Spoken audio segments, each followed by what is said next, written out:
प्रदेश के कासगंज के पटियाली के सिकंदर क्षेत्र में सुबह जब एक अज्ञात लाश का भाई साहब सूचना मिलता है, उसके बाद भाई साहब पूरे गांव समाज का होश उड़ जाता है। सुबह सुबह खबर मिलती है कि प्रेम प्रसंग को लेकर भाई साहब अंकुर कुमार की गोली मारकर हत्या कर दी जाती है। इस खबर के सुनते ही भाई साहब पूरे गांव में मातम पसर जाता है। चलिए जानते हैं उस काली रात में अंकुर के साथ ऐसा क्या होता है कि भाई साहब अंकुर को जान गंवा देना पड़ता है।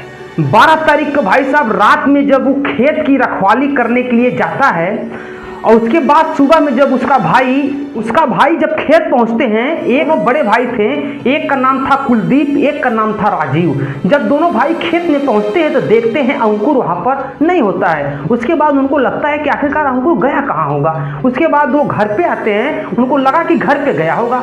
जब घर पे आते हैं तो अंकुर वहां पर भी नहीं मिलता है। उसके बाद भाई साहब उनके मन में तरह तरह के सवाल उठने लगते हैं। आखिरकार अंकुर रात को गया, अभी तक आया क्यों नहीं, आखिरकार क्या हुआ अंकुर को। उसी बीच भाई साहब एक खबर आती है कि गांव के बाहर एक अज्ञात शव पड़ा हुआ है। उसके बाद भाई साहब इनके मन में एक शंका पैदा होती है, कहीं ये शव हमारे भाई का तो नहीं है। उसके बाद भाई साहब दोनों भागते भागते जाते हैं। जब वहां पर पहुंचते हैं, भाई साहब शव को देखते हैं, उसके भाई का ही शव होता है। देखकर भाई साहब होश उड़ जाता है कि ये तो मेरे भाई का ही शव है। आखिरकार क्या हुआ मेरे भाई के साथ में, किसने इस घटना को आखिरकार अंजाम दे दिया। उसके बाद भाई साहब खबर सुनते पूरे गांव के लोग वहां पर जुट जाते हैं। उसी गांव में से भाई साहब किसी ने प्रशासन को फोन कर देता है कि यहाँ पर इस प्रकार की घटना हुई है। उसके बाद भाई साहब मौके पे प्रशासन पहुंचती है और प्रशासन पहुंचते ही भाई साहब पहले तो शव को अपने कब्जे में लेती है। शव को कब्जे में लेने के बाद भाई साहब पोस्टमार्टम के लिए अंकुर की लाश को भेज दिया जाता है। उसके बाद भाई साहब फोरेंसिक टीम वहां पर पहुंचती है। फोरेंसिक टीम वहां पर पहुंचने के बाद भाई साहब मतलब कि जांच करना शुरू कर देती है कि आखिरकार किसने मारा होगा, किस प्रकार से मतलब कि हत्या हुई है अंकुर कुमार की। उसके बाद भाई साहब कई तरह से भाई साहब खोजबीन करने के बाद, सबूतों को जुटाने के बाद, जिस ओर से उसको मार कर लोग लेके फेंके थे उस लोग जाते हैं, उसकी साइकिल मिलती है। उसके बाद भाई साहब उसका गमछा मिलता है, उसकी घड़ी मिलती है। इन भाई साहब वहां पर जाने के बाद फिर मामला वहीं पे अटक जाता है कि आखिरकार हुआ क्या था, कौन मार सकता है अंकुश को। इसी बीच भाई साहब अंकुश के बड़े भाई बताते हैं कि अंकुर का गांव के बगल के गांव में एक लड़की से प्रेम प्रसंग पिछले 2 साल से चल रहा था।